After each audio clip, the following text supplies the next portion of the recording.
मेरा एक video clip चला था जिसमें मैंने कहा था कि बाप की दुकान है ना, तो वो दुकान भी तरह होती है।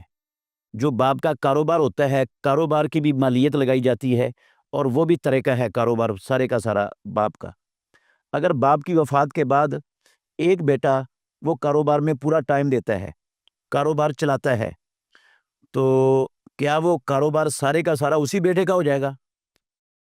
मैंने कहा था कि नहीं होगा ऐसा, बल्कि वो बेटियों को भी हिस्सा मिलेगा। तो इस पर किसी भाई ने सवाल किया है कि बेटियां तो वो काम कर ही नहीं रही, उनको हिस्सा कैसे मिलेगा? जी मुहतरम नाजरीन किराम, बेटियां वाकईतन काम नहीं कर रही, उस कारोबार में वो शरीक नहीं है, लेकिन उस कारोबार में उनका हिस्सा इन्वेस्ट है। आप सब जानते हैं कि एक बंदा कारोबार कर रहा होता है, कई लोगों ने उसको पैसे दिए होते हैं, उनके पैसे इन्वेस्ट होते हैं, वो कारोबार नहीं कर रहे होते। तो ये जो कारोबार करने वाला है वो इन्वेस्टरों के हिस्से को मुकर्रर कर देता है और उसमें से हर एक इन्वेस्टर का हिस्सा उसके हिसाब से, उस फीसदी के हिसाब से निकाल कर उसको दिया जाता है, हालांकि वो कारोबार नहीं कर रहे। तो इन बहनों का, बेटियों का जो हिस्सा है बाप की वफात के बाद इस कारोबार में था, वो कारोबार से निकाला नहीं गया, वो तकसीम नहीं किया गया, तो वो हिस्सा इनका इन्वेस्ट की शक्ल में इसके अंदर मौजूद है।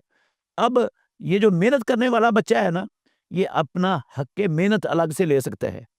जब तक तकसीम नहीं ना होता ये कारोबार, तो उस वक्त तक ये सब सारे वरसा का हिस्सा है। सिर्फ मेहनत करने वाला हक मेहनत उर्फ के मुताबिक जितना उसका हक मेहनत बनता है वो ले सकता है, अपनी मजदूरी ले सकता है। या दूसरी शक्ल ये भी है इस्लाम में कि वो बाप की वफात के बाद ये समझ ले कि ये कारोबार मेरे बाप का है और मैं कारोबार को चला रहा हूँ। अब आधी जो आमदन होगी ना वो मैं रखूंगा, ये मुजारबत बन जाएगी। आधी चूंकि कारोबार मैंने करना है, अब आधी आमदन मेरी होगी और आधी मेरे बाप की होगी। तो आधी अपने पास रखेगा, उसको अलग कर लेगा। जो आधी बाकी आमदन है ना, वो सारे वरसा में तकसीम होगी, उसमें बच्चियां भी होंगी, क्योंकि बच्चियों का हिस्सा इस कारोबार के अंदर इन्वेस्ट है, इसलिए वो भी जो है ना वो इस हिस्से में शरीक होंगी। हाँ, अगर उनका हिस्सा उनको पूरा कारोबार और बाकी सारी चीजें कीमत लगाकर उनको दे दिया जाता है और ये कारोबार खुद रख लेता है, बाकी सबको उनका हिस्सा दे देता है, तो फिर ये इसका कारोबार हो जाएगा, वरना इस अकेले का कारोबार नहीं हो सकता ये।